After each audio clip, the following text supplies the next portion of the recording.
know that Imam Hussain agreed a treaty with Muawiyah. Part of that treaty was that Muawiyah would not seek to appoint a successor after him. That was fundamental to the agreement that Hussain had made with him. And we know that after Imam Hussain died, his brother Imam Hussain preserved that treaty. He kept the word of his brother. Now, it's important for us just to consider for a moment. Hussain was an imam, therefore he was masoom, therefore he was without error. And so, without error, he had entered into this treaty with Muawiyah. How could it then be that Imam Hussain would fail to keep that treaty? How could it be that he would break it? Because he himself was masoom, without error. If Hussain has done the will of God in entering into that treaty, then Hussain will do the will of God in supporting and remaining bound by that treaty. And so it was for the first period of the imamate of Hussain. But the treaty was finally broken. And the treaty was broken when Muawiyah decided that he would appoint his son Yazid as the caliph after him.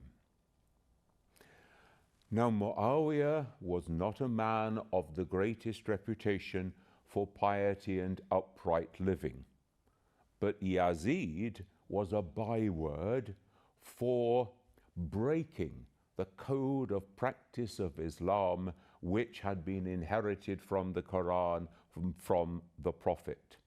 We know that he lived a life that was far away from the teaching of the Quran, both in piety, his own personal life, in his relationship with other people, in his handling of public affairs, and in his handling of money. And this was the man that Muawiyah decided to appoint to be his successor as the caliph, as the leader of the community.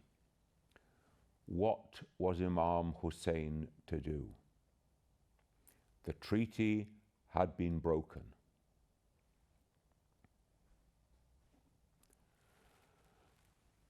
Any weak person will always seek to strengthen their position by forcing other people to support them, by putting them under an obligation of support, and by bullying them, by cajoling them, if necessary, using violence to make sure that they will give a declaration of allegiance to the bully. Now, Yazid was such a bully, and he needed the support of members of the community in order to bolster his position as the caliph in succession to his father. He especially needed the support of the leaders of that community, the leading people to whom others would look. And if they would not give their support, then they should be bullied and coerced into doing so. And if they would not do so, then they were to be killed, because Yazid could not tolerate any opposition to his taking power within the community. Therefore, one of the first things that he does once he assumes responsibility and power at the death of his father is to start sending out agents to demand an oath of allegiance from the leading people of the community. The agents begin to go through the community seeking out people of influence, Obviously, one of the people of influence was Imam Hussain himself. It's important to remember that if Muawiyah had abided by the terms of the treaty, then a shura, a consultative, consent-seeking group would have been formed of the leading people in the community in order to resolve the succession. Surely Hussein would have been one of those people. Therefore, to leave Hussein free was to give an opportunity for him to oppose Yazid. Yazid could not tolerate that, and therefore he gave orders that Imam Hussain was to be put on the spot. He was to be made publicly to pledge allegiance to Yazid. And of course, the penalty for not doing so was the penalty of death. Now, what was Hussein to do? Because the eyes of all the people of the Muslim community would look to him. He was the living member of the Ahl al-Bayt. He was the successor to the Prophet and to that line of Imams coming down through Ali and Hassan. If he had given in to Yazid, if he had given in to that tyranny, then of course other people would have done the same. They would have said, if it's okay for Yazid, they would have said, if it's okay for Hussein to recognize the leadership of Yazid, then it's okay for us too.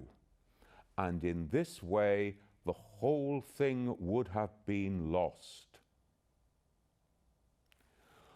What is at stake here is not the political position of Imam Hussain. It's something much more important than that. He is not struggling for his own political position, but rather he is struggling for the purity of the message of Islam. He is struggling to bring people back to that straight path which was laid down by the Quran and by the Sunnah of the Prophet, and which was again straightened by his father Ali. The consequence then of not bringing people back to that straight path was that they would go astray, and that they would go further and further astray by living under tyranny and under oppression. That Imam Hussain could not tolerate. He could not allow that the people would be taken away into falsehood. There is a hadith recorded from the Prophet Muhammad, and it tells us the greatest jihad is to speak the word of truth into the face of the tyrant. Now, I think that this hadith must have been very prominent in the mind of Imam Hussain at this time, because he was now facing the tyrant in the person of Yazid, and he would have to take a stand. He would have to resist the onward march of evil, the onward march of deviating people away from the path of Islam. This would be his duty. This would be his inner struggle within himself, that he would have to speak the word of truth against Yazid. And so there was no way that he was giving an oath of allegiance to such a person. Remember that Yazid was a despot, if you like. It was known that even his friends and companions who would be with him before the time of his taking over leadership of the community, even they said to him, Yazid, you will have to reform your life if you are to take on from your father as the leader of the community. So even they could see what was the character of the person. And we know that all manner of immorality, all manner of waywardness from the guidance of Islam was the normal way of life for Yazid. Now this is the burden of leadership. If the leader is corrupt, what then can the people expect? What can the people hope for? Shakespeare has a very important saying in this regard. He says, what are we to do when the hand that holds the power is in itself corrupt? This is the situation that Imam Hussain faces. Here is the power in the hand of Yazid. He now controls the army of his father. All his wealth, all his position, all his status hinges on him holding on to that power. Not only himself, but also his clan, the Umayyads. When the Umayyads first took power, the leader of the Umayyad clan is reported to have said, now that you have power, be like boys with a ball, pass it around amongst yourselves. So it was clear that from the beginning, the desire was to establish a dynasty that would hold power within its hands, not for the good of the Muslim community as a whole, not for the good and the glory of God, but in order to hold that power which was the key to wealth, which was the key to corruption in their own way of life, and corruption in the public life of the community. Financial corruption as well as moral corruption.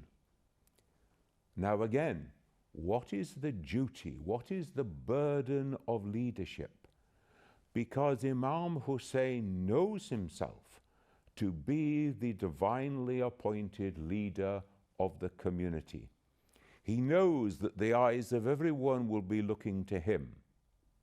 He sees the way in which leadership is being abused by Yazid and by his cohort of Umayyads, and he knows that he must take a stand and must make a decision. It was then in this way that Imam Hussain grows, not just in spiritual stature, but in political stature too, because now he is to take a stand in the public life of the community so that others can look to him and see him refusing to give an oath of allegiance to the tyrant. But at the same time, he knows that if he does this in such a way that provokes a rebellion, that provokes an uprising amongst the people, many innocent people will lose their lives. And so we see again this tendency which is there throughout the Ahl al-Bayt, from the time of the Prophet, who sought to avoid bloodshed whenever it was possible. From the time of Imam Ali, although he was a warrior and had to engage in fighting, if at all possible, he would prefer to negotiate, to go for arbitration, to save the lives of people. The lives of people are so important. And again we see in Imam Hussain that he was prepared to withdraw from political power to spare the Muslim community from bloodshed. Now again the question that is facing Hussain, he must take a stand against tyranny, but he must seek in every way to do that which spares the lives of people, and that is the task that lies before him.